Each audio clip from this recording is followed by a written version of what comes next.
Hello, and welcome to the Northwood Podcast. I'm your host, Heath Jones, the pastor of Northwood Christian Church in Indianapolis, Indiana, recording this, looking rather scruffy and unshaven, on the eve of Easter. Don't worry, I'll spruce up before tomorrow, because Easter is the most important Christian holiday, even more so than Christmas. And I know that most people think it's Christmas, but no, it isn't. The holiday that calls us to remember that God calls life back from dead places, even dead bodies back from the brink.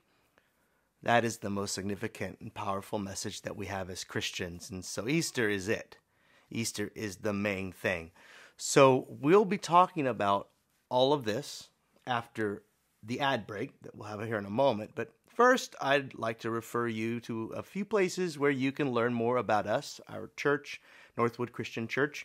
As I said, we're in Indianapolis, Indiana, and you can visit our website and access old sermons and Bible studies and worship times and other information, as well as all of the other things that go on in our building. Our website is www.indYNCC.org. That's ndncc.org. Or you can write into me directly. My email is Heath, that's my name, Heath, at, same thing, ndncc.org.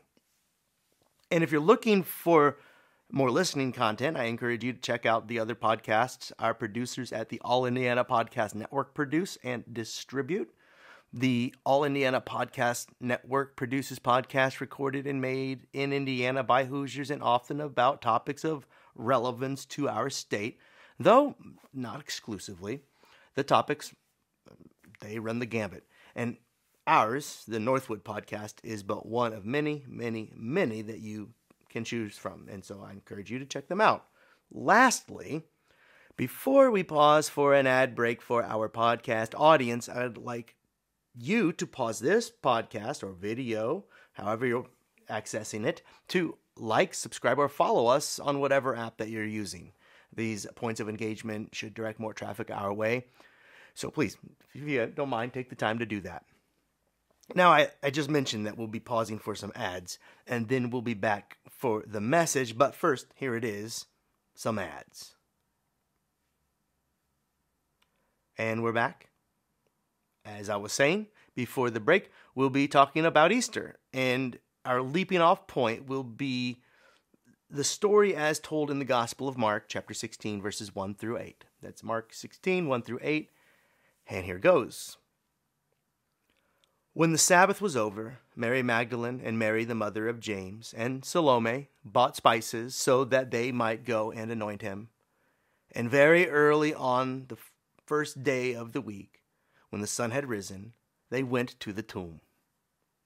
They had been saying to one another, "Who will roll away the stone for us from the entrance to the tomb?"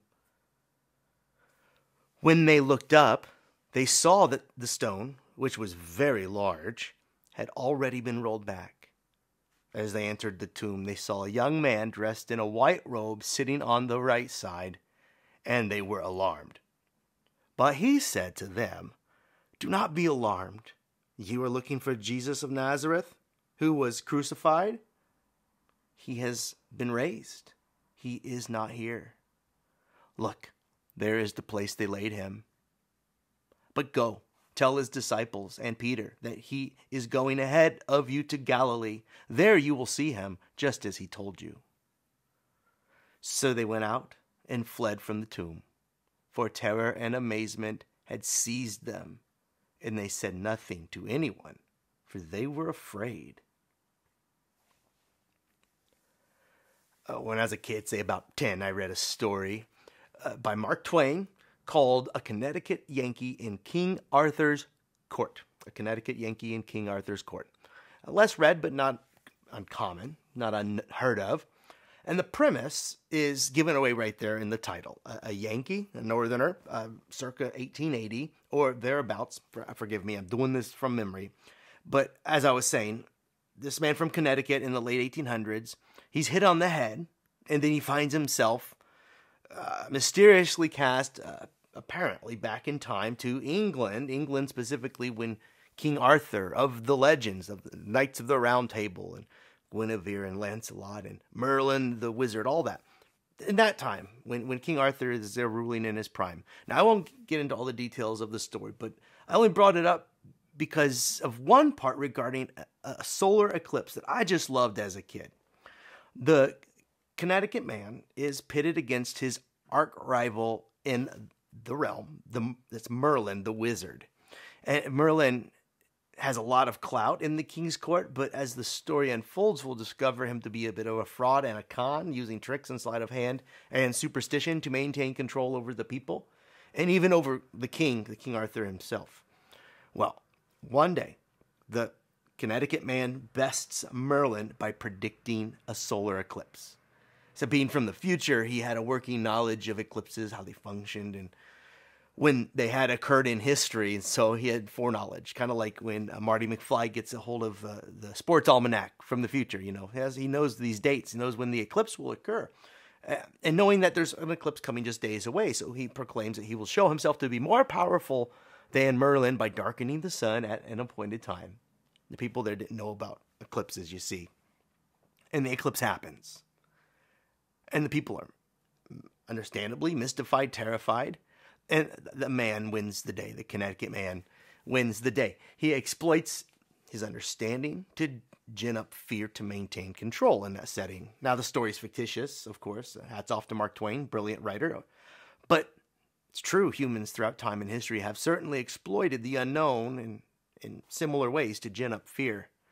It should be no surprise to anyone that human beings have been baking up conspiracy theories around eclipses, solar eclipses specifically, for centuries. Now, a total solar eclipse occurs every 18 months or so, actually, somewhere on the planet. But for much of human history, humans didn't know what was happening when a solar eclipse occurred. Solar eclipses were received with terror, and ancient peoples tried to decipher if they conveyed any divine meaning or some sort of significance to their lives. In ancient China, it was believed by some that a solar eclipse was caused by a large dragon swallowing the sun or trying to. So when an eclipse occurred, they'd dance loudly and make noises to ward off the dragon to defend the sun. And there's some research that suggests, although nothing conclusive, that perhaps ancient peoples who had been long engaged in conflict laid down their arms upon seeing an eclipse, believing it to be a divine sign. There's several stories about battles where the sky darkening brings it to a peaceable end. Centuries before Jesus was born, the Greek historian Herodotus, you've probably heard of, wrote that in the 6th year of war, the Lydians and the Medes were engaged in an indecisive battle when suddenly day turned into night, leading to both parties halting the fighting and negotiating a peace agreement. Now, historians are unsure if such event occurred. A lot of what Herodotus wrote was sometimes just flat out wrong and silly even. But this still gives us an idea as to how in the ancient world some learned people, like Herodotus, for example, were in on the secret and knew how solar eclipses worked and when they would happen, for instance, because the Greeks started to calculate eclipses near and around his lifetime. So he would have been in the know. But still some that didn't understand what was going on remained afraid of eclipses. Others in the know weren't afraid. It's something that how fear of the unknown can hold us in its tight grip. Fear is a powerful motivator. And in moments when eclipses are not understood, they have given rise to fear. Take this, what the Greek poet Archilochus, I hope I'm saying that right, Archilochus, Greek poet, wrote of a solar eclipse that occurred in the 7th century BCE. Of it, he wrote, "Now nothing is unexpected or unbelievable or marvelous, now that Zeus, father of the Olympians, made night from midday, concealing the light of the blazing sun, and clammy fear came upon the people. After this, everything is believable and incredible to men. Let no one be surprised at what they see." So in other words, after this man became aware of an eclipse, he thought, the cork's off the bottle, anything can happen. and there's no putting it back, the mystery. Now, you may have noticed how our story ended today. It ended with the women who discovered Jesus' empty tomb fleeing the tomb in awe and fear. This is how the earliest account we have of Jesus' death and resurrection ends, with these women running off in fear. Matthew, Luke, and John flesh out what happens next in much more detail. But Mark's gospel ends with the women running in fear and everyone wondering, what does this all mean? We don't get the interpretation of the resurrection, just the implication, really. And when we don't understand something, as I've been saying, we may lose our heads. All this to say, by the time 1994 rolled around, my 9-year-old version, 9-year-old Heath Jones, witnessed a partial solar eclipse, not a full one that we may expect here in about a week or a little over a week.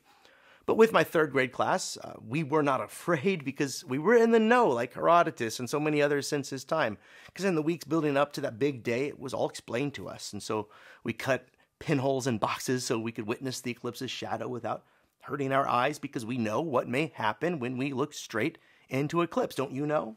Might damage your eyes. If you know that you might go blind even. Now, we all know this now. You probably, I'm sure, know this now, or at least you should know it. All of the information is out there. Just look it up on the internet. But there still are many, believe it or not, who remain ignorant. Or in the dark, pun intended. Anyway, I've discovered many lamentable yet predictable conspiracy theories today regarding this pending eclipse. That's going to happen here in Indianapolis, and in the weeks leading up to this moment, I've found several, but there's one that's most dominant.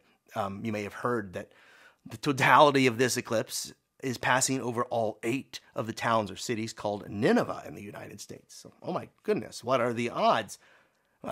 Actually, don't calculate them. You'd be wasting your time, and I'll explain why in a moment. But those that are making a big deal about this point, they note that it was Nineveh into which Jonah was called, and Jesus said it'll be like in the days of Nineveh, in those final days. And so maybe, oh no, definitely, some will say the eclipse passing over these cities.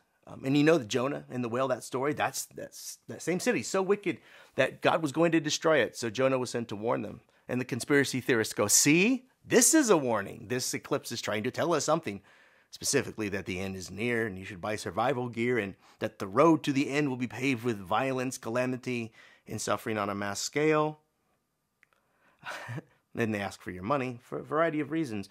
To this, I'll raise 2 objections. One, we could just as easily assume that the eclipse is bringing salvation rather than judgment if you're going to play that game. For didn't the people of Nineveh repent in the end? That was the punchline of the story.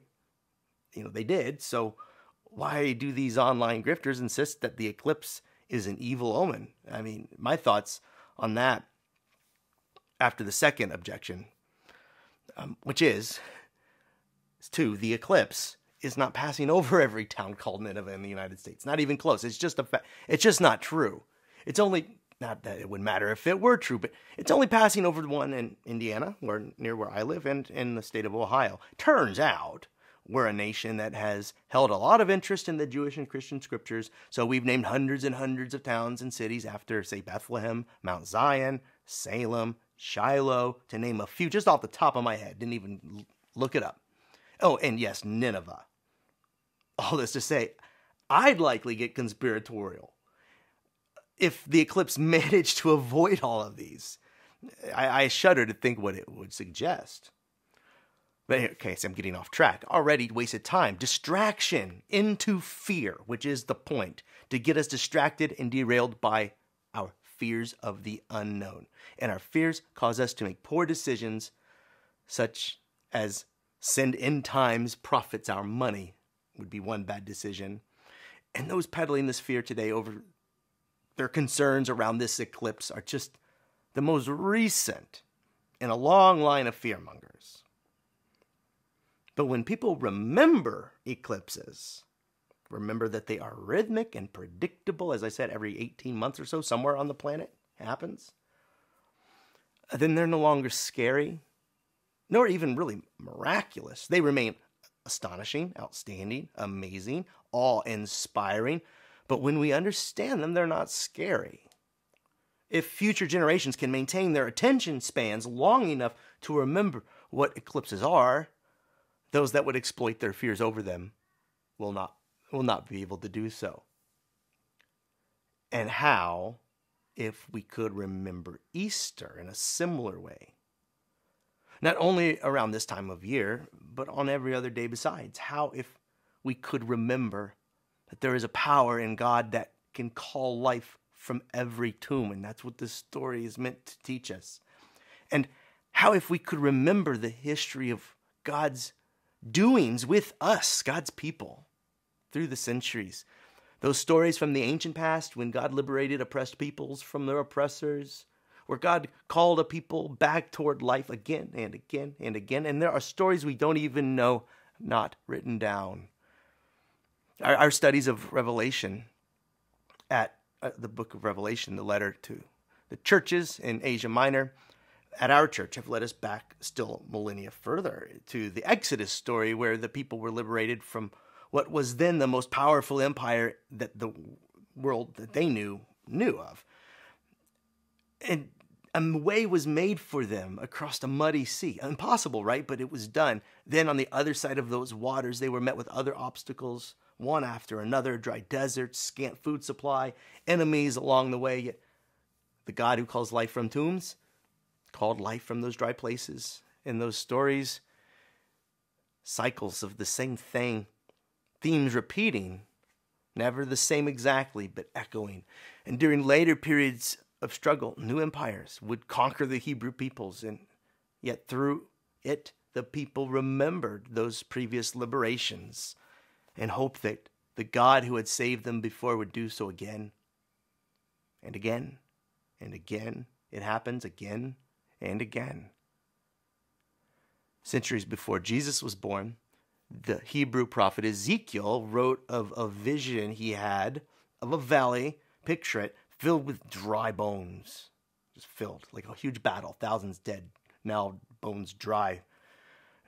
The dry bones representing his people, cut down dead and beyond decay at this point. And here is part of the dialogue he shared with God in that story. And I'm going to quote it from him directly. He said to me, quoting, "Mortal, can these bones live?" I answered, "O Lord God, you know." Then he said to me, "Prophesy to these bones and say to them, O dry bones, hear the word of the Lord. Thus says the Lord God to these bones, I will cause breath to enter you, and you shall live. I will lay sinews on you, and will cause flesh to come upon you, and cover you with skin, and put breath in you, and you shall live, and you shall know that I am the Lord." Ezekiel chapter 37, verses 3 through 6. And the people would find it to be true, that when they were scattered and seemingly lost for God, God would call the congregation back together into a newer iteration and a new liberation. Jesus kept reminding his disciples of this during those moments when he warned them of his own pending death. He told them that he would suffer and die and then rise again. He could see the writing on the wall. This just repeating the pattern. Jesus hopes they'll see it repeats the pattern that seems to be writ into creation. But the disciples could not remember this. Just a few weeks ago, we read about how the disciple Peter rebuked Jesus for alluding to his death, to Jesus' own death, to which Jesus responded, "Get behind me, Satan, for you do not have in mind the things of God, but human things." You know, if you can keep people's minds away from the hope found in Jesus, they may remain in fear. The disciples, they lost focus. They could not remember the old stories of redemption, so they remained in fear. They feared Jesus' death and their own because they could not remember what Jesus would soon teach them, remind them of yet again, that God can put life back on those dry bones. It stands to reason, you know, that as soon as you allow, soon as you entertain the possibility that God called creation into form out of the chaos, the universe, the life in it, all of it, you and me, If God could do that once, why couldn't God do it again? In fact, Jesus' resurrection is just a little tiny piece of that, isn't it? Pinprick of that. Pinprick point. The forces of evil and destruction are, always pulling our world back apart, but God calls it back together again. So mortal, can these bones live? I ask you, yes. Because before they were bones at all, it was God who put flesh on them in the first place. Do you not think God could do it again? Easter reveals to Christians our conviction that God does it again and again and again. And so we cling to a hope that God will hold us through these storms right now. And even if we are drowned, we will not be abandoned by the God who created us. Remember Easter as you remember eclipses. It's still astonishing. It's beyond belief, but it's no more miraculous than our being here at all in the first place.